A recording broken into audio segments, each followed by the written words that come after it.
Good afternoon, and thank you for joining us. My name is Mike Whitmer. I'm Vice President of Chiropractic Insurance Programs for NCMIC, and I'm going to be moderating today's discussion. We do have our guest today, Dr. Nathan Unruh, and I do want to do a quick disclaimer. Both Dr. Unruh and I are on the road. I'm in Davenport, Iowa, and Dr. Unruh is in Nashville, Tennessee, at Sidecar's Brain Spa conference. As I said, I'm in Davenport, so if you hear trains in the background, that's because there are in fact trains in the background. So before I get started, there's a few housekeeping items I'd like to review with you. Let me get my slide to advance here. Okay. All listeners are on mute. If you do have questions, please enter them into the questions feature of the GoToWebinar menu. We will address questions at the end of the webinar as time permits. If we don't get to your question, please feel free to reach out to us. We'd be happy to talk with you and connect you with resources to help. Today's webinar is live and it's being recorded. The recording will be emailed to all registrants after a couple hours after the program. We also post the recording in the resources section of ncmic.com. It takes a little bit of time to process the recording and get it posted, so please be patient with us. Our goal is to post it yet this afternoon. Our next webinar is going to be Thursday, October 21st at 2 p.m. Central Time. If you can't join us live, again, we will be recording that webinar and we'll post it out on ncmic.com. One more item, NCMIC's podcast, Chiropractical, has a brand new episode out there where we talk about a common malpractice claim with Dr. James Demetrius. You can download the episode at ncmic.com or wherever you get your podcasts. Now for today's program. Our topic today is about retirement. I'm going to stop sharing my screen here. Today's program topic is about retirement. This is an important topic because doctors of chiropractic in general and practice owners specifically, planning for retirement is much more than just saving money. Most chiropractors are very busy treating patients and running their practice, and preparing for retirement is one of those things that you might get pushed off. Our guest today is going to help us dive into this issue. So I'm very happy to have with us Dr. Nathan Unruh. Dr. Unruh is Chief Executive Officer of Sidecar, home of the world's leading chiropractic business training system, Overdrive. He is also Director of Chiropractic at Envive, a successful multi-location chiropractic business where he and his team serve thousands of patients every month. Dr. Unruh has been inspiring and educating chiropractic business owners for over 15 years, and he's the author of 3 books and is a sought-after public speaker. So Dr. Unruh, thank you very much for joining us today. Thanks, Mike. Yeah, glad to be here, and it's a great topic. I love talking about how to help doctors retire from practice. Yeah, and it's a very important topic, so let's dive in. Many doctors want to retire at some point in the future, but the idea is kind of vague. But then they end up wanting or needing to retire quickly and may not be in the position to do so. So I want to unpack the situation a bit and start with the very basic question of where do we start with this? How can chiropractors gain clarity as to what retirement looks like and what they need to do to get there? Yeah, I think it's a great question. And, you know, I always start here is that in our profession, we like to work and take care of people. And the average chiropractor works 42 years. And so the scenario you just described is that too many of them they fall in love with their profession, they fall in love with helping people. They never think about what the end game is going to look like. And whether we like it or not, we all are going to be done someday. Now, what we like to encourage doctors is do that on your own timeline. Don't be forced to make a decision, because making a decision in a state of duress, number one, doesn't take care of your family, doesn't take care of your patient base, and it surely doesn't help the profession as a whole. So I think when you talk about the word retirement, I really like what you said in your intro here, Mike, about it's not just about saving enough money and then I'm also at this equity goal line. It's really what do I want my life to look like? So a lot of times when we have this conversation with doctors about retirement, they haven't really even thought about that yet. Is it about being with their grandkids? Is it about another creative act? Maybe they want to teach. Maybe they want to go do something else outside of it. They never think about the things that could trigger why I'd want to not be in active practice anymore. So I think the biggest thing that I want people to understand is this definition.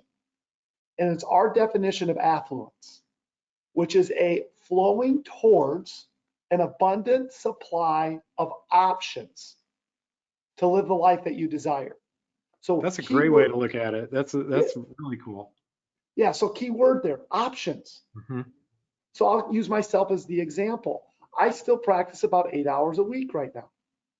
I have my successor in our practice taking care of most of the patients, but I still have an option to say, I want to work still 8 hours. Right. I think this idea of retirement means I want to be done. Well, how about the idea of potentially retiring in practice? And so I think the options piece of that definition is really about flexibility. And you have to be strategic to get to that point. You have to, every one of us is different. We have different goals, we have different struggles, we have different obstacles, different opportunities. What do we really want? What does that idea of retirement really look like? Yeah. So, once the doctor spends some time getting that clarity and they have an idea of what they want it to look like, how do they get there?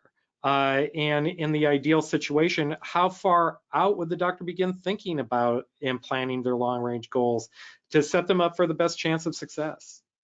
Yeah, great question. Well, it's the old question of when's the best time to plant a tree? It's today, Right. right? So I think that this is something that doctors don't talk about, and unfortunately, Mike, we get too many phone calls of the doctor that's in a bad spot Right. because of a health issue or something's happened, they can't see the patients like they need to. So making sure that when do you start? You start today, and you start asking key questions. And these are hard questions to ask because, again, we don't ever think that we're going to actually be done someday. But the key questions are is that, well, how much money do I need to live? Hmm. Do I have enough? Will I have enough? And if I don't, how can I have enough? Now that's what if I want to sell it 100% and be done, or do I want to stay in practice?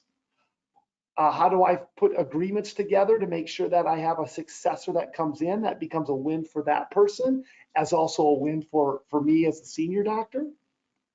There's a lot more strategy that goes into how you want to retire from practice.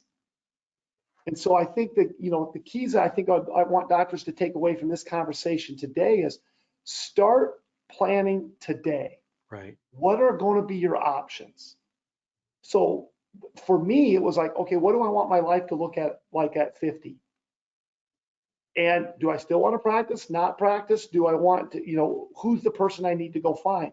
I started that 7 years before I was ready. Yeah. So you start building a practice now that's truly built to sell as well. And I think that's the other key element in this whole thing, saying, okay, is my practice worthy of selling? Yeah.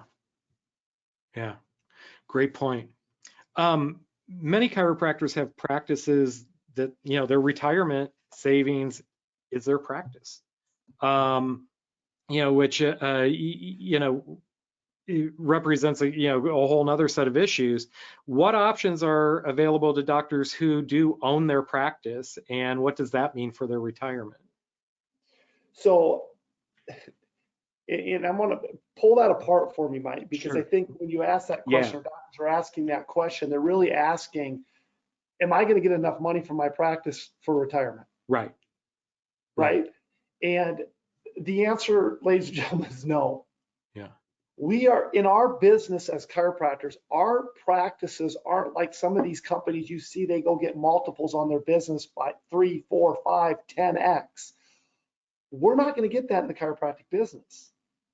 And for a lot of different reasons, is if you put 100 different chiropractors in a room, you're going to have 100 different ways of doing things. Mm-hmm.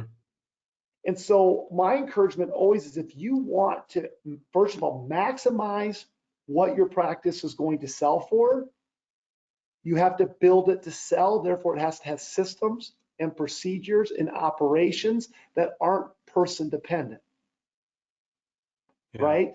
And sometimes that's hard for us as chiropractors because then our egos get in the way. You know, you hear chiropractors say, my patients or my practice, like it's so unique to them.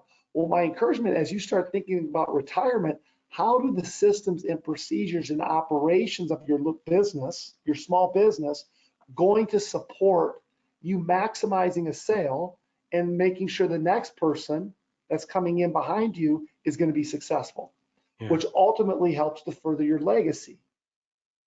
We've seen it happen too many times, Mike, where, you know, a doctor will sell a practice and it's 18 months to 36 months down the road, and the doctor that buys it is no longer in practice. Couldn't service the debt. The transition period was poor. And we surely don't want that to happen. Right, right. And I think that that is a big issue too, you know, with chiropractic practices. You know, you've got a successor in place, everything looks okay, and then it falls apart. And now you know, doctors are kind of stuck holding the bag, and what do you do with that? So yeah, I think that, you know, so how do we avoid some of those mismatches when we're looking at a successor? Yeah, great question. I think that, you know, in our profession, there's you know, so many different techniques, and we always encourage the doctor, hey, doctor, whether it's your own technique, whether it's a combination of a bunch of techniques, you better figure out how to systematize that to make sure that you teach what I call the dance. Mm-hmm. You know, if I step to the table to take care of a patient, or my successor steps to the table, that systems and procedures are much alike. And that's a big problem that a lot of doctors have, is that they do things too differently, and then you have two doctors in the same business. Now you really have two different brands, if you will. Yeah. So there's brand pollution that takes place within the own business. And so I think a big thing there is make sure that the systems and procedures, even from a technique standpoint, are very congruent. Also, personalities, behavioral styles. You know, my successor, we're a lot alike, but that's very intentional. Even as he came on board, we said, hey, we got to become almost like twins. How we open at the tables, how we close at the tables, how we talk to patients, even down to even how we dress, because we want that patient experience to be replicable every single time. Right. And so when we go through to try to find successors, we do behavioral testing. We do testing that will say, okay, this is going to be a good match for the business and for what the business needs. And then I think what's important then is, too many times we see in the typical traditional associate models, associate gets all excited to come in and start working with the doctor. Boy, that senior doctor's brilliant. Well, then within about 4 years, all of a sudden the relationship falls apart. Yeah. And a lot of times the reason that relationship falls apart is clear expectations haven't been set from the beginning. So what do those expectations look like? From, hey, what is going to be the metrics by which I get a chance to buy this practice? Mm-hmm. Too many times nobody ever has that conversation. So do you have an agreement in place? They know how the game is going to be played. They know how you're going to evaluate the practice. They know whether they have specific milestones which they have the opportunity to buy into that business. And then you ultimately have the opportunity of, whenever you want to step away, either a little bit or completely, you still have that option. But all of those conversations, Mike, are happening early on. Yeah. They're not happening when everybody's upset. Yep. Right. Absolutely. So I think, again, just to reiterate, that strategy is so important here. Taking the time to look at, what are the options you want? Okay, these are the options. How much money do I need, right, to live? Am I going to be there? And then how do I find the right person to be the buyer or that successor if you're going to do it over a period of time? Right, right. Yep. Yeah, and I think that, you know, with so many things in business, the right match is key.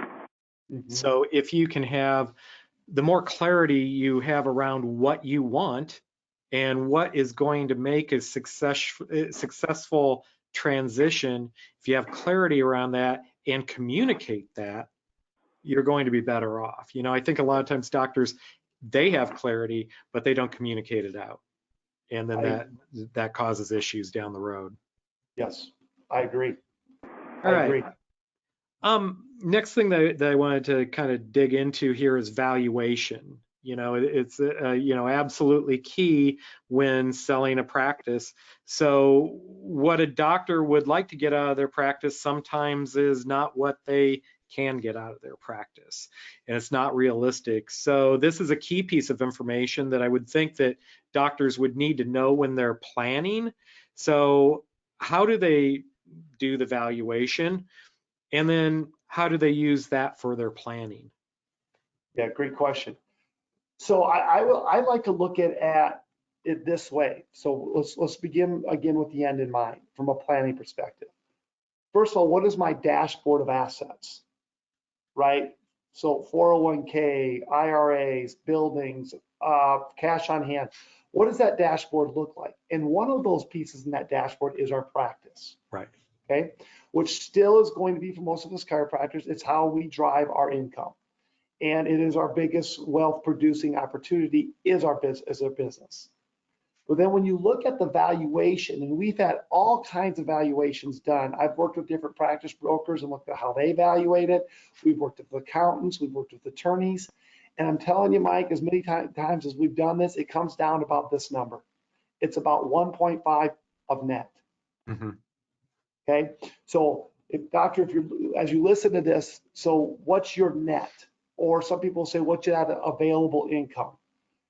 So that means you take out your expenses, right? What are you paying yourself? What falls to the bottom line? So that might be your salary along with your dividends, and then that's 1.5. Okay. Now, then there's some valuation on accounts receivable. Now, people value accounts receivable all over the board, somewhere anywhere from 30 to 50% of whatever it is, depending on the style of practice and what the accounts receivable. So that would be another add back into that evaluation. But again, if you look at that, and just to help take, and not all doctors like to think like that idea of 1.5 because they think their practice is worth a lot more because they've got 25, 30, 40, 50 years, blood, sweat, and tears. They think it should be worth a lot more. And the other thing that I see mistakes that doctors make when they go to sell is they want to go sell somebody on the potential of the business. Well, you can't sell potential, ladies and gentlemen. You got to sell for what it's doing. Yeah. And so when you look at that number of 1.5, then let's say, after you're all said and done, you got $350,000 to $400,000 you can sell your practice for. Well, $350,000 to $400,000 doesn't go that far in retirement. So be thinking about that. So that's why we really like, Jim Collins wrote the book Good to Great. And in that book, he really stressed the importance of every great business has to have a succession plan. And so starting to think about that now and being able to have a strategy and looking at your own unique position, are you going to be ready? And then if you're not ready, how can we get you ready? And that would be, things that we really set doctors up for success when they want, like I talked about before, their options is the ability for them to, feedback on Mike? Yeah, I'm not sure what's going on. I'm going to ask our producer, Sarah, Yeah. if there's an I think issue. it's good now. There, I think it's it good seems now. to have gone away. So, Yeah. yeah, the fun of live webinars. That's right. That's right. So when you look at then the doctors, they organize and prepare their business. I want to walk through not just practice statistics and EHR statistics, but let's look at a P&L. Where are the line items? Where should they be compared to other practices? For instance, most doctors, when I ask them, I go, what should your staff cost be in a chiropractic office? They said, well, I have no idea. I said, well, it should be between 16 and 18%. And that's typical. That's looking at thousands of metrics of chiropractic offices over the years. So you're looking at, number one, let's maximize every line item. Let's make sure the business is healthy, and let's make sure your financials are clean. If you talk to practice brokers, when they go to sell, the businesses that get the most out of the chiropractic business get the most out of their practice are the ones that have clean financials. And Okay. so a lot of times us as doctors of chiropractic, we don't even know what that means. So that's even one of the services that we started to offer because of this at Sidecar is let's help you in your accounting and bookkeeping so you have a P&L that we can compare to other chiropractors to tell you where you're doing good and where you're not doing so well. Yeah. Yeah. We did have one. I just want to clarify the 1.5 times. What does that mean? If you could go back and clarify that a little bit, as far as 1.5, 1.5 times what? Net. Yeah. Net. Yep. So it's over an 18-month period of time. Yep. Okay. So if you said, okay, if the doctor's pulling out available income with salary and dividends and what falls to the bottom line, let's say it's $170,000. Well, you take 1.5 of that over that 18-month period of time, and that's your practice valuation. Okay. Okay. Thank you. Yep. And now again, accounts receivable would go into that. Mm-hmm. Okay. But I mean, if people always want that's the simplest formula that we found, and it's been tested multiple times, and it usually comes out that's where it needs to be. Okay. Okay. So just a follow-up question on that. What can doctors do now to improve the value of their practice later? So, retirement is down the road, it's on the horizon, and they want to make that value when they get there as strong as they possibly can. What can they do now to improve that valuation? Operations. So in one of our textbooks, the E-Myth Chiropractor, we just talk about you have to systematize your business. And so if you want to get the maximum is that you got to look at your operations of patient care, and it really falls down into these three buckets. Number one, patient fulfillment. So how are you measuring your patient fulfillment? Do you have high patient fulfillment scores? And there's ways to systematize that. Your financial procedures in your office. How are you making sure that the patient experience financially is a good one? What does your payer mix look like? Are you maximizing all the ways that you should be utilizing the payers and your contracts that you signed with them? And then the last one is just looking at from a cultural perspective. Are you developing a strong culture within your organization, whether if it's an organization of 2 or 22? And so by looking at the systems and the procedures, the overall operations, and systematizing every single aspect of your business and documenting those systems and procedures increases your value. Yeah. Can we dig into, help us understand a little bit when you say culture? What do you mean by that? Is that culture for the employees? Is that culture for how the patients experience the practice? Yes to all of the above. What do you mean by culture? Yeah, great question. And this is something that one of my mentors had to teach me. He said, Nathan, too many doctors and business owners only operate off of spreadsheets. And even though that stuff is important, culture will eat strategy every single day of the week. And so what culture really what means to us is, number one, do you have a strong vision? So where are you going within the business? Do you have a strong mission to support that vision? What are the values? How do you behave, and how do you expect your team to behave and collectively behave? Do you have a culture of training? How are you constantly getting better as a doctor? How are you constantly making your team better? What's the accountability of the business? All of those things make up a culture. And I like to find it this way: culture becomes really the minimal behavior that you'll tolerate. And so when we look at businesses that sell and that are stronger, and that doctors with good businesses, they have a very strong culture. They have a strong vision. They have a strong mission. They have strong value statements. They protect that with a code of honor.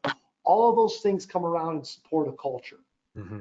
So when you look at building a business to sell, what we call built to sell, is that you have to look at the culture as a part of it. So if I bring a successor in and I'm getting ready to pass this off to him, well, how do I define that culture? Yeah. Here's what's made us successful for all these years. Here's what will make us successful long into the future. focus on the culture first, because when the why is big enough, the hows have a tendency to take care of themselves. Sure. We've had quite a few comments online that I won't be going back to valuation. That's something that, a lot of people are very interested in, obviously. And the one that I want to go to, that 1.5 times net plus accounts receivable. What about property and equipment? Where does that factor in? Yeah, great question. You can valuate the equipment, which is usually worth nickels on the dollar, right? So a lot of times people will look at the equipment. We still look at including in that 1.5 the equipment of the equipment part of that purchase price. Okay. Okay. Some doctors will, and again, there's not one size fits all. That's why it takes a strategy at looking at everybody's practice. But that formula is the most common and usually the most fair. Because also at the end of the day, how much is it worth? Well, it's also only worth what somebody will pay you for it. Right, exactly. Yep. Right. And so I think, I don't know, does that answer that question, Mike? Well, I think it does on the equipment. What about real estate? What if you own your building? Great question. So it makes it difficult for sale because if you have this business here, because you really have two entities. Right. You have a real estate entity and you have now your practice entity. Oftentimes, I'm selling a practice myself right now, and I'm including both because I own the building and I own the practice. Well, you usually end up taking a hit in one or the other because a doctor really has a hard time getting financing for those things. Right. Now, other options are sell the building separately. Especially if you look at in this today market right now, real estate's pretty hot. Right. It's a seller's market. So a lot of times selling them both together, where the problem becomes is financing. Right. Can the buyer get the financing? Now, we can pull that apart a little bit. I've sold practices of my own in the past where I was the guy doing the financing. And because the doctor couldn't get all of the money or because of their credit, so I took that risk on. But that is a risk because if they don't pay you, all of a sudden you're still on the hook. Yep, exactly. Yeah, they're, selling it and, holding the paper for it, as they say. I mean, it does have another level of risk for the doctor that's selling. So, yeah, definitely. But I will say there on one of mine that's been really successful, I being the bank then also created a way for me to generate some more money, which created some more options for myself. Mm-hmm. So I did hold the note, but I knew this doctor, I invested 7 years into him prior to selling it to him. Right. I knew he was going to be capable of paying it. He'd been wanting to practice anyway. Right. So again, that's why I'll go back. Don't wait till so-called you're ready. Start your strategy today and come around people that can help you navigate this. Yeah, it's a much different deal selling to somebody off the street and you're basically providing the financing versus somebody that you've worked with for 7 years. That's a much different situation. Yep. Oh yeah, I can see that. I know it's, in a lot of cases, chiropractic is a family affair. Mom, dad, kids, they're all in the practice. They're all involved in the practice.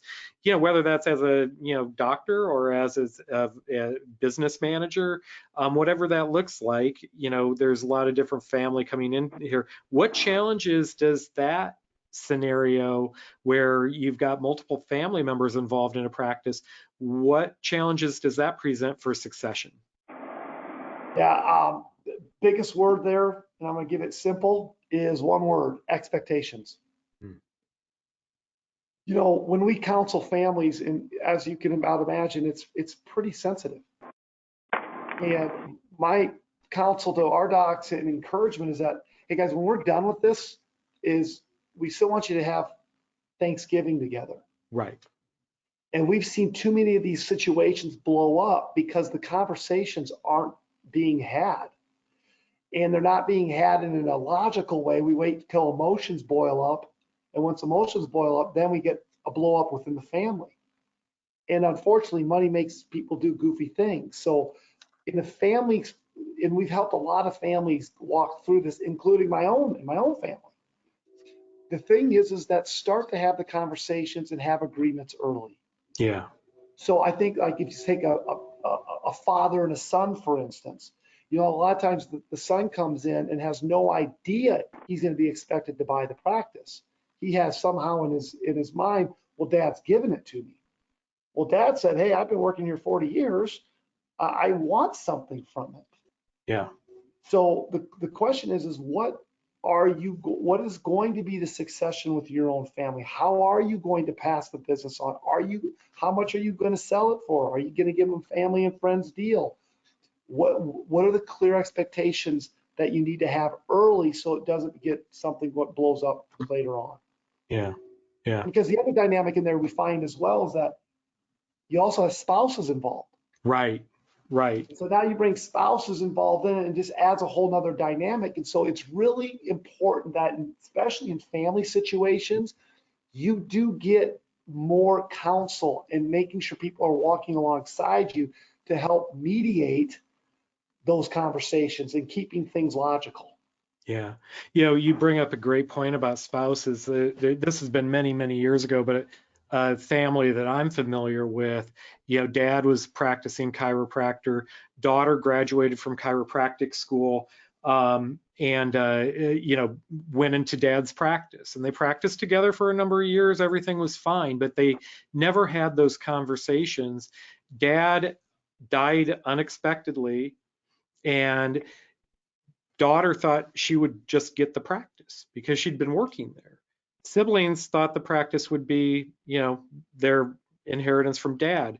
And guess what? Mom worked in the practice as the office manager for 40 years, and she was expecting the practice to be her retirement. So we had very different expectations from everybody involved, and unfortunately, they did not have those conversations on the front end and didn't manage those expectations amongst themselves. So, very, very tragic situation for So, that family. so let's give them a tool today, Mike, because what you Yeah, just said, that's exactly what we don't want to happen. It happens more than what exactly. you think. So Yeah. there's something that, we have is called our emergency succession plan. Yes. If nothing you get out of this conversation between Mike and I today, go fill this out. Yep. Because what Mike just described, if you would have had this document filled out just as a starting point in your succession planning, that wouldn't happen. Yeah. And for our listeners, that emergency plan is something that Dr. Unruh has generously made available to our audience today. We have posted that in the chat on GoToWebinar, and the link to that will also be in the emails that go out with the link for the recording on this. So you can access that in any number of ways. But Dr. Unruh, I really appreciate you making that available to our listeners. Yeah, I think that, and I just want to pull that apart a little bit more because you Yeah. just told a great story because that happens so often. And another thing that ends up happening is that something happens to that doctor. Now all of a sudden that other associate is now in business with the wife or the husband, and we never want to position that either. Right. So Right. I think that number one, by having this emergency succession plan in place, you start having conversations around it. We also want to then go and say, okay, what's my will look like? Mm. What's my trust look like? What insurances do I have in place Yes. right now to help insure me if something does happen? So for instance, my successor has insurance that the business pays for if something happens to me. I have the insurance the business pays for if something happens to him. Along with clarity then when something happens to us, how is that money distributed? How is it paid to be in order to pay for the practice? So again, I can't stress enough, you better have a strategy. Right. Right. Yeah. Yeah. And one thing that you mentioned there that I want to pick up on is life insurance. Mm-hmm. What if you're in a partnership and you have an unplanned succession? You know, if somebody dies a key member of that practice dies unexpectedly. Yeah, well, we think about life insurance of, you know, being there to take care of our families and, you know, get us buried, take care of our families, that sort of thing. Well, as a business owner, you know, there's an entirely different way to think about life insurance and the risk that that can manage for you. Yes. So I'm glad you mentioned that. Yep. So one more thing that I'd like to point.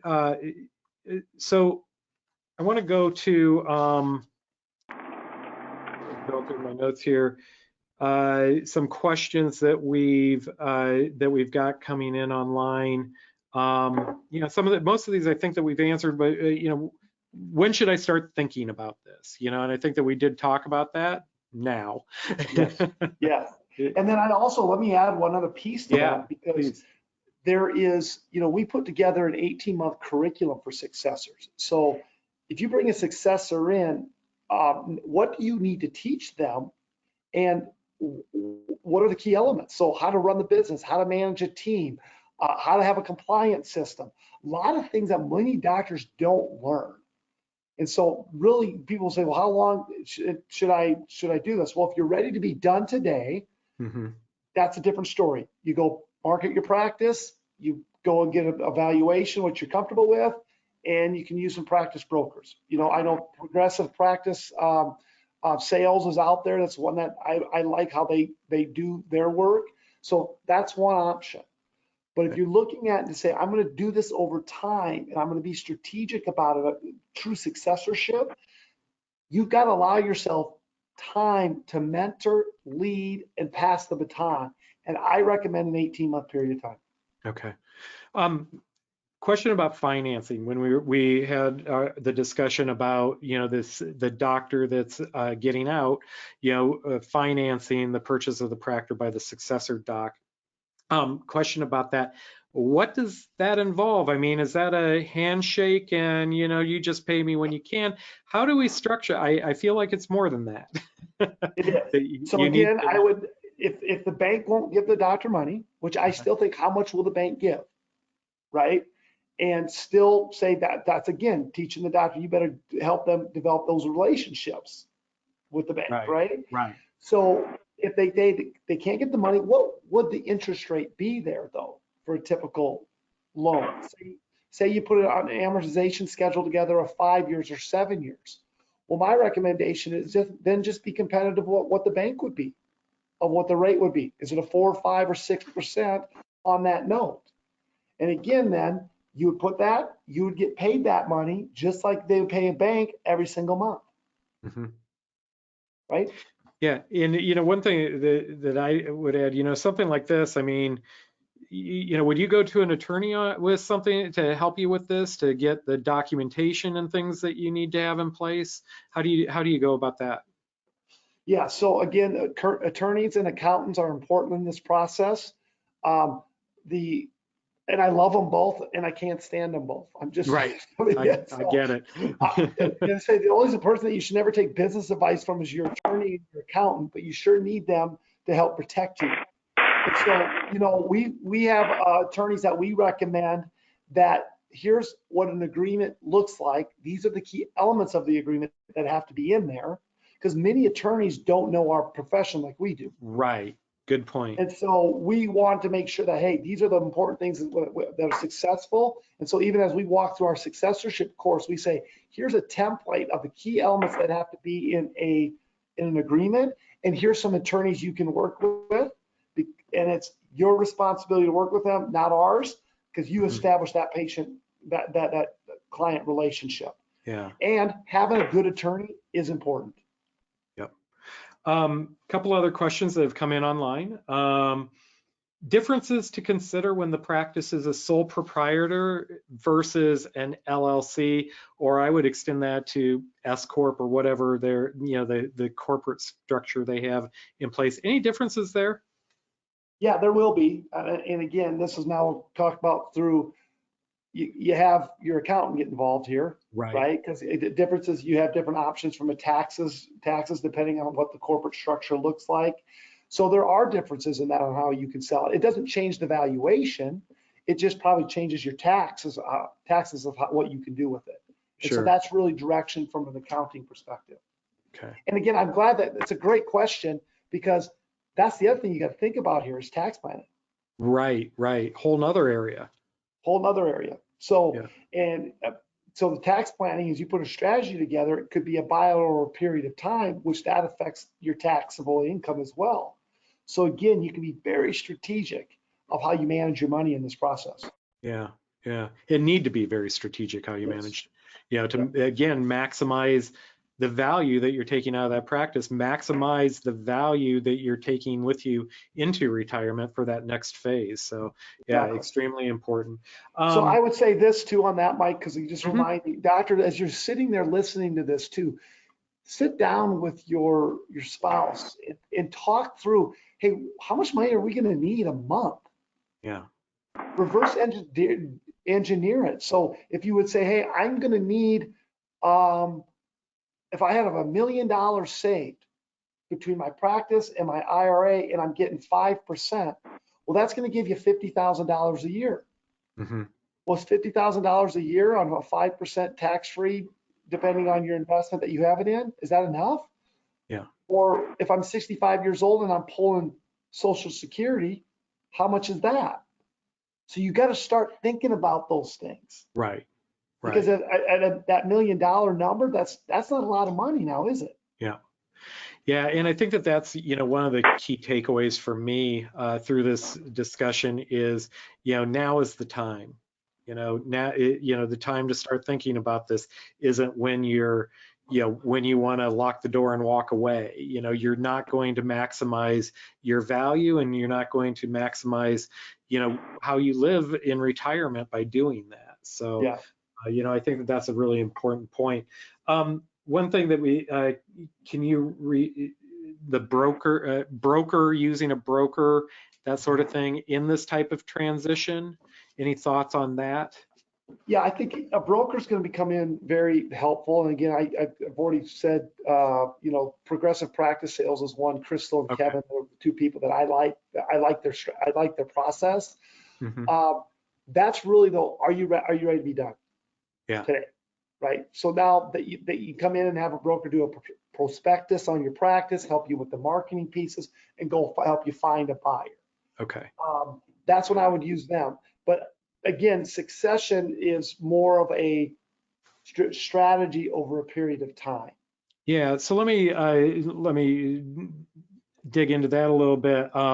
So if you're engaging with a broker, you know, if I'm just now starting on the process for my 10-year plan and I'm just really starting to give that some thought, is now the time to contact a broker? Will they help with strategy, or are they ones that I contact, you know, when I'm ready to pull the trigger?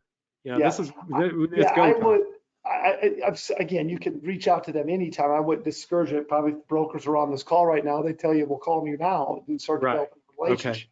So I would, again, I think if I got to be the smartest guy in the room, I need to change rooms. So I'm always going to encourage everybody, get some other opinions besides just mine or my members of my team.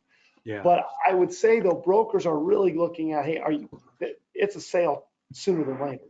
Yeah. But Okay. I'm encouraging you right now to say, take a step back and answer some critical questions that the broker's not going to ask. Yeah. They're not Yeah. going to ask you some of these other things that it's really looking at your 40-year practice and how much money you have saved and how much debt you have. And oh, by the way, it's your kid you're selling it to. What are all the other dynamics and things that are unique to you that we want to make sure that we address? Yeah. Could you, we've got a chat come in. Can you say the name of that broker slowly, please? You bet. Progressive Practice Sales. Okay. It's Kevin and Crystal, and I don't remember their last name. I'm sorry off the top of my head. Okay. All right. Great. Thank you very much. All right.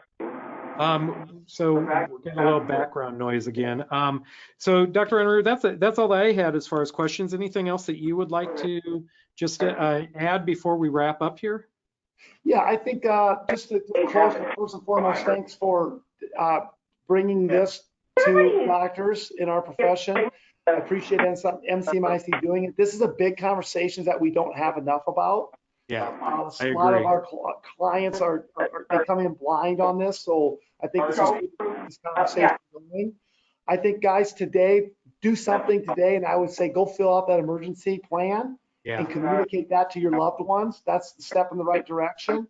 Consider also walking through a course with us at Sidecar. We teach the successorship. If that's something, we'd be more than happy to help.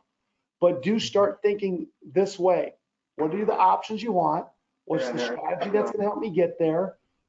How do I get my systems and procedures in my business clean? How do I clean up my financials and really building a business to sell? okay. Great points. Thank you, Dr. Unruh. Really appreciate it. I think we'll go ahead and stop there. Thanks for joining us. Great information. But before we go, I'd like to remind you of our resources page on ncmic.com. Hang on just a second. I'm going to try to pull up our that PowerPoint again.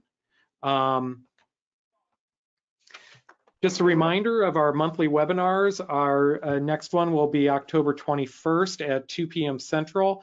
All of our monthly webinars are posted in our library on the resources page at ncmic.com, so please check that out. We also have the new episode of Chiropractical available online. You can download that at ncmic.com or wherever you get your podcasts. And you can always follow us to get updates on resources that we make available. Follow us on Twitter, LinkedIn, Facebook, and Instagram. One other thing that I would like to remind our listeners about is the emergency plan that Dr. Unruh has generously made available to us. The link to that is posted in the chat, and it will also be included on the email you receive with the recording of this webinar. Dr. Unruh, thank you so much for joining us. I wish you best with your event in Nashville, and have a great weekend, and thanks once again. Thank you. All right, thanks everybody. Have a great afternoon.